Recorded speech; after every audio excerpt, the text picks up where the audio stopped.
Hello friends, let's come to lay flat on our backs. When you arrive there, place the soles of your feet on your mat, knees pointing up towards the sky.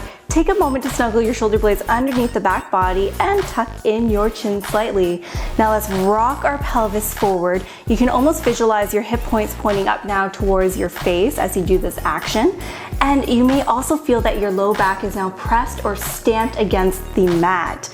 We're gonna want to maintain that connection as we move through this exercise in order to achieve the full benefits. Okay, place your hands at your sides, palms face down, and now lift your feet away from the earth, stacking your knees over top of your hip points.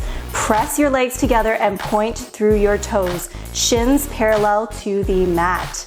Okay, let's begin to lift our head and shoulders away from the earth. And now reach your hands towards your feet. This is a really active pose here. So you may not even have to go too high in order to feel the work that's being done in the core. We are here for 3, 2, and then lower down on the 1 to take a breather and reset. Okay, let's do it again. So stacking our knees over top of our hip points here, pressing our legs together, pointing through our toes. As we lift our head and shoulders away from the earth, we really reach towards our feet here. You got this. You can totally stay here, or if you would like an extra challenge, you can send your feet up towards the sky. Remember to keep your low back pressed to the mat as you begin to lower your legs down towards the earth, and then stop once you've reached a point where you feel that your low back is leaving the earth.